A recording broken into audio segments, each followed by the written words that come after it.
नमस्कार साथियों, बहुत बहुत स्वागत है आपका आज की क्लास में। आज की क्लास में हम समास से संबंधित प्रश्नों को हल करेंगे। चलिए देखते हैं आज का पहला प्रश्न। पहला प्रश्न है, चरण कमल में कौन सा समास है? कर्मधारय समास, बहुव्रीहि समास, द्वंद्व समास या तत्पुरुष समास। आपको बताना है चरण कमल में कौन सा समास है। सही उत्तर हो जाएगा कर्मधारय समास और इसका विग्रह होगा कमल के समान चरण और इसमें कर्मधारय समास होगा। अगला प्रश्न देखते हैं। प्रश्न है, चौराहा में कौन सा समास है? यहाँ पे चौराहा में कौन सा समास होगा? द्वंद्व समास, तत्पुरुष समास, द्विगु समास या कर्मधारय समास। चौराहा में कौन सा समास होगा? सही उत्तर हो जाएगा इसका द्विगु समास। चौराहा में द्विगु समास होगा और जिसका विग्रह होगा चार राहों का समाहार। अगला प्रश्न देखते हैं। प्रश्न है, समास के कितने पद होते हैं? 1, 2, 4 या 5। समास में कितने पद होते हैं? सही उत्तर है 2 पद। इन 2 पदों को कहते हैं, पहले पद को कहते हैं पूर्व पद और दूसरे पद को कहते हैं उत्तर पद। इस तरह से समास में 2 पद होते हैं।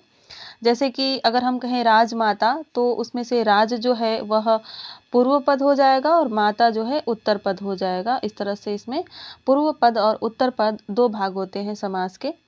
अगला प्रश्न देखते हैं। प्रश्न है, जिस समास में दूसरा पद प्रधान रहता है उसे कौन सा समास कहते हैं? तत्पुरुष समास, कर्मधारय समास, द्वंद्व समास या द्विगु समास।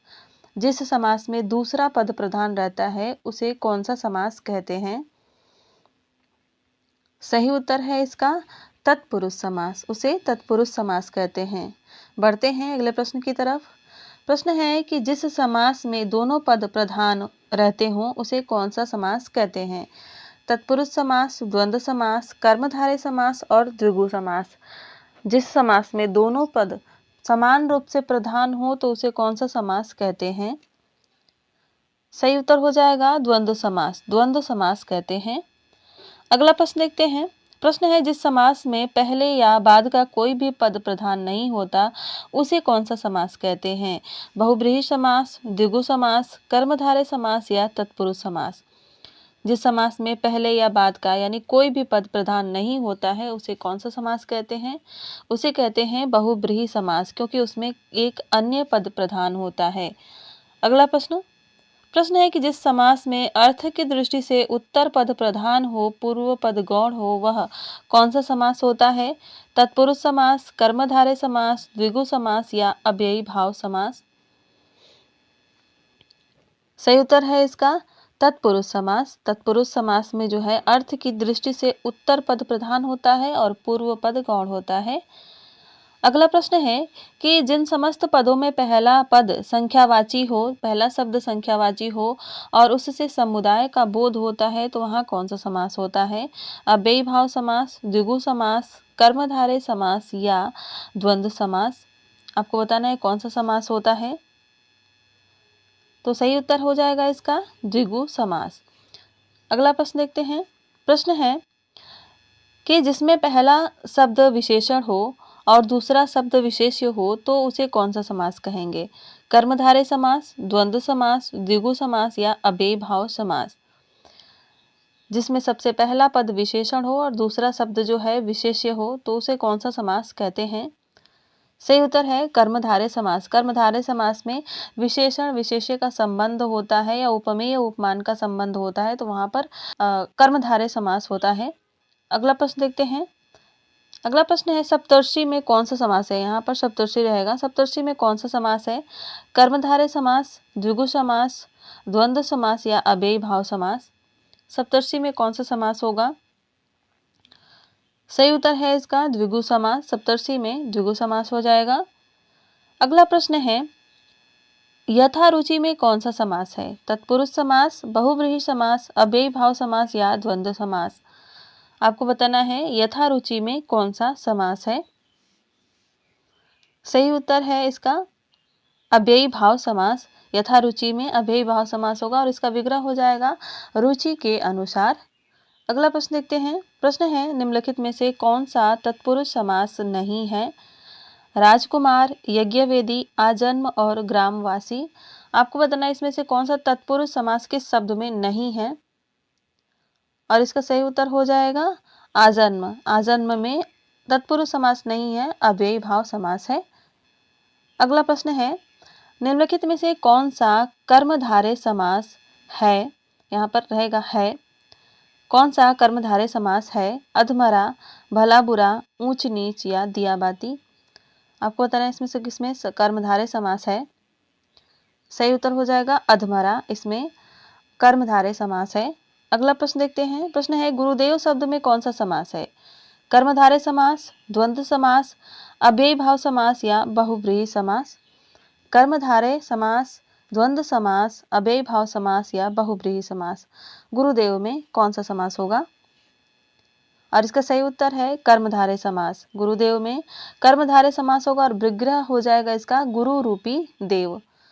अगला प्रश्न देखते हैं। कभी कभी विग्रह भी पूछ लिया जाता है परीक्षाओं में, तो इसको भी जानना बहुत जरूरी है कि इसका विग्रह किस प्रकार से होगा। प्रश्न है कि बारहसिंहा शब्द में कौन सा समास है? अव्ययी भाव समास, बहुव्रीहि समास, कर्मधारय समास या द्विगु समास। बारहसिंहा में कौन सा समास होगा? सही उत्तर है बहुव्रीहि समास। इसमें बहुव्रीहि समास होगा और इसका विग्रह हो जाएगा 12 है सिंह जिसके वह पशु। तो इस तरह से यहाँ पर बहुव्रीहि समास हो जाएगा। बढ़ते हैं अगले प्रश्न की तरफ। प्रश्न है कि निम्नलिखित में से कौन सा शब्द कर्मधारय समास का नहीं है? गगनचुंबी, पाठशाला, श्वेत पत्र और नीलकंठ। आपको बताना है कि इसमें से कौन सा शब्द कर्मधारय समास का है। सही उत्तर हो जाएगा श्वेत पत्र। इसमें श्वेत पत्र जो है इसमें कर्मधारय समास है। हालांकि इसमें बहुव्रीहि भी होगा, लेकिन जब दोनों ऑप्शन में हो बहुव्रीहि और कर्मधारय, तो प्रधानता बहुव्रीहि को ही देनी चाहिए। अगला प्रश्न देखते हैं। प्रश्न है, परमानंद शब्द में कौन सा समास है? द्वंद्व समास, अव्ययी भाव समास, कर्मधारय समास या बहुव्रीहि समास। परमानंद में कौन सा समास होगा? सही उत्तर हो जाएगा कर्मधारय समास। इसमें कर्मधारय समास होगा और इसका विग्रह हो जाएगा परम है जो आनंद, परमानंद। अगला प्रश्न है कि निम्नलिखित में से कौन सा समास का भाग नहीं है? अव्ययी भाव समास, कर्मकारक समास, द्वंद्व समास और बहुव्रीहि समास। इसमें से कौन सा जो है समास का भाग नहीं है? सही उत्तर है कर्मकारक समास। कर्मकारक समास नहीं होता है, यह तत्पुरुष समास का भेद होता है जिसे कहते हैं कर्म तत्पुरुष। अगला प्रश्न, किस समास में दोनों पद प्रधान होते हैं? बहुव्रीहि समास में, तत्पुरुष समास में, द्वंद्व समास में या द्विगु समास में। किसमें जो है दोनों पद प्रधान होते हैं? सही उत्तर हो जाएगा इसका द्वंद्व समास में दोनों पद प्रधान होते हैं, जैसे कि माता पिता, दिन रात। और इसके 3 भेद होते हैं। द्वंद्व समास के 3 भेद होते हैं। पहला जो होता है वह होता है इतरेतर द्वंद्व, दूसरा होता है वैकल्पिक द्वंद्व और तीसरा होता है समाहार द्वंद्व। जब समास की क्लास हम लोग करेंगे तो उसमें हम इसको देखेंगे विस्तार से। अगला प्रश्न है कि किस समास में प्रथम पद संख्यावाची तथा अंतिम पद संज्ञा रहता है? द्वंद्व समास में, तत्पुरुष समास में, द्विगु समास में या अव्ययी भाव समास में। किस समास में प्रथम पद संख्यावाची और अंतिम पद संज्ञा होता है? सही उत्तर हो जाएगा इसका द्विगु समास में। एक और बात यहाँ जानने योग्य है कि जो द्विगु शब्द है इसमें भी द्विगु समास ही होता है। तो कभी परीक्षा में पूछा जाए कि द्विगु शब्द में कौन सा समास है, तो इसमें द्विगु समास ही होगा। अगला प्रश्न देखते हैं। महाजन शब्द में कौन सा समास है? कर्मधारय, द्वंद्व, द्विगु या अव्ययी भाव समास। आपको बताना है महाजन शब्द में कौन सा समास है? कर्मधारय, द्वंद्व समास, द्विगु समास या अव्ययी भाव समास। सही उत्तर हो जाएगा इसका कर्मधारय समास। महाजन शब्द में कर्मधारय समास है और इसका विग्रह हो जाएगा महान है जो जन। तो इस तरह से यह कर्मधारय समास का हो जाएगा। अगला प्रश्न है कि जिनमें कोई पद प्रधान नहीं होता तथा अन्य अर्थ प्रधान होते हैं, वहां कौन सा समास होता है? बहुव्रीहि समास, अव्ययी भाव समास, कर्मधारय या तत्पुरुष। और सही उत्तर हो जाएगा बहुव्रीहि समास। अगला प्रश्न, जलमग्न में कौन सा समास होगा? कर्मधारय, अव्ययी भाव, बहुव्रीहि या तत्पुरुष। जलमग्न में कौन सा समास होगा? सही उत्तर है इसका तत्पुरुष समास, जिसका विग्रह हो जाएगा जल में मग्न, यानी अधिकरण तत्पुरुष हो जाएगा। अगला प्रश्न, वज्रपाणी में कौन सा समास होगा? तत्पुरुष, कर्मधारय, बहुव्रीहि या द्विगु। वज्रपाणी में कौन सा समास होगा? सही उत्तर है बहुब्रीहि समास। वज्र है पाड़ी में जिसके अर्थात इंद्र। ध्यान रखिएगा, जब हम विग्रह करते हैं तो उसका अर्थ या पर्यायवाची नहीं लगाते हैं, जो शब्द है उसी को लिखते हैं। जैसे वज्र पाड़ी है तो पाड़ी का अर्थ होता है हाथ, तो हम वहाँ पे हाथ नहीं लिख सकते विग्रह करते समय, हम वहाँ पे पाड़ी ही लिखेंगे। यानी वज्र है पाड़ी में जिनके अर्थात इंद्र। तो यहाँ पर इस तरह से यहाँ पर बहुब्रीहि समास हुआ और विग्रह इस प्रकार हुआ। अगला प्रश्न है कि पंचवटी शब्द में कौन सा समास है? द्विगु समास, द्वंद्व समास, तत्पुरुष समास या बहुव्रीहि समास? पंचवटी में कौन सा समास होगा? सही उत्तर है द्विगु समास और विग्रह हो जाएगा 5 वटों का समूह। वट यानी वृक्ष होते हैं। अगला प्रश्न, सुनीता के बच्चे घास फूस की तरफ बढ़ रहे हैं। इस वाक्य में घास फूस में कौन सा समास होगा? कर्मधारय समास, अव्ययी भाव समास, द्विगु समास या द्वंद्व समास?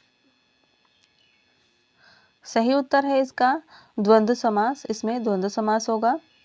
अगला प्रश्न है कि निम्नलिखित शब्दों में कौन सा शब्द बहुब्रीहि समास का है? शूलपाड़ी, यथाक्रम, हसमुख और हथकड़ी, किसमें जो है बहुब्रीहि समास है? सही उत्तर हो जाएगा शूलपाड़ी, अर्थात शूल है पाड़ी में जिसके अर्थात शिव, इस तरह से यहाँ पर बहुब्रीहि समास हो जाएगा। अगला प्रश्न है कि नीचे दिए गए शब्दों में कौन द्विगु समास का है? हमें पहचानना है। भुजदंड, माखन चोर, भला बुरा और चतुर्भुज, इसमें कौन जो है द्विगु समास का है? सही उत्तर हो जाएगा चतुर्भुज, यह द्विगु समास का है। हालांकि इसमें बहुब्रीहि और द्विगु दोनों होगा, लेकिन अगर ऑप्शन में दोनों ऑप्शन दिया जाए बहुब्रीहि और द्विगु, तो प्रधानता जो है बहुब्रीहि समास की मानी जाएगी, इस बात को ध्यान दीजिएगा। अगला प्रश्न देखते हैं, प्रतिदिन शब्द में कौन सा समास होगा? द्विगु समास, कर्मधारय समास, तत्पुरुष समास या अव्ययी भाव समास? सही उत्तर है अव्ययी भाव समास। प्रतिदिन में अव्ययी भाव समास है और इसका विग्रह हो जाएगा प्रत्येक दिन। बढ़ते हैं अगले प्रश्न की तरफ। प्रश्न है, कृष्ण और सुदामा गुरु भाई थे। इस वाक्य में गुरु भाई में कौन सा समास है? अव्ययी भाव समास, तत्पुरुष समास, द्वंद्व समास या बहुब्रीहि समास? गुरु भाई में कौन सा समास होगा? सही उत्तर हो जाएगा इसका तत्पुरुष समास, इसमें तत्पुरुष समास होगा। अगला प्रश्न, यथाशक्ति में कौन सा समास होगा? बहुब्रीहि, अव्ययी भाव, तत्पुरुष समास या द्वंद्व समास? आपको बताना है यथाशक्ति में कौन सा समास होगा। सही उत्तर है इसका अव्ययी भाव समास। यथाशक्ति में अव्ययी भाव समास होगा और विग्रह हो जाएगा शक्ति के अनुसार या शक्ति अनुसार। अगला प्रश्न है प्रश्न संख्या 32, धनुर्बाण में किस तरह का समास है, यानी कौन सा समास है? बहुब्रीहि समास, अव्ययी भाव समास, कर्मधारय समास या द्वंद्व समास? सही उत्तर हो जाएगा इसका द्वंद्व समास। धनुर्बाण में द्वंद्व समास होगा और विग्रह हो जाएगा धनुष और बाण। बढ़ते हैं अगले प्रश्न की तरफ। पूछा गया है, शोकाकुल में किस तरह का समास होगा? तत्पुरुष समास, कर्मधारय समास, बहुब्रीहि समास या अव्ययी भाव समास? शोकाकुल में हो जाएगा तत्पुरुष समास। सही उत्तर है इसका ए ऑप्शन तत्पुरुष समास। विग्रह हो जाएगा शोक से आकुल। अगला प्रश्न देखते हैं। प्रश्न है, अकाल पीड़ित शब्द में कौन सा समास होगा? कर्मधारय समास, द्वंद्व समास, तत्पुरुष समास या बहुव्रीहि समास? अकाल पीड़ित में कौन सा समास होगा? सही उत्तर है इसका तत्पुरुष समास। इसमें भी तत्पुरुष समास होगा और विग्रह हो जाएगा अकाल से पीड़ित। इस तरह से यहाँ पे करण तत्पुरुष समास हो जाएगा। अगला प्रश्न देखते हैं। प्रश्न है, जय पराजय में कौन सा समास होगा?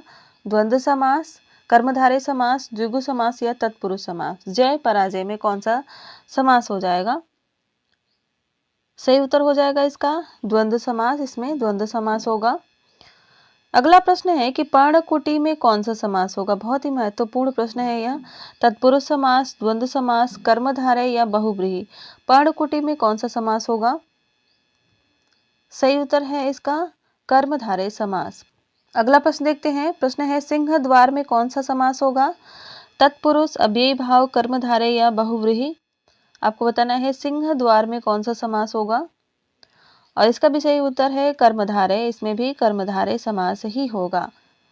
अगला प्रश्न है प्रश्न संख्या 38, कोसकार शब्द में कौन सा समास होगा? तत्पुरुष, अव्ययी भाव, कर्मधारय या इनमें से कोई नहीं? कोषकार शब्द में कौन सा समास होगा? और इसका सही उत्तर है तत्पुरुष समास, इसमें भी तत्पुरुष समास ही होगा। अगला प्रश्न है यथोचित शब्द में कौन सा समास होगा? कर्मधारय, बहुव्रीहि, तत्पुरुष या अव्ययी भाव। आपको बताना है यथोचित में कौन सा समास होगा। सही उत्तर है अव्ययी भाव। अगला प्रश्न देखते हैं। प्रश्न है नरभक्षी शब्द में कौन सा समास होगा? बहुव्रीहि समास, तत्पुरुष, कर्मधारय या द्विगु। नरभक्षी में कौन सा समास है? सही उत्तर है तत्पुरुष समास और इसका विग्रह हो जाएगा नरों का भक्षण करने वाला या नर को भक्षित करने वाला।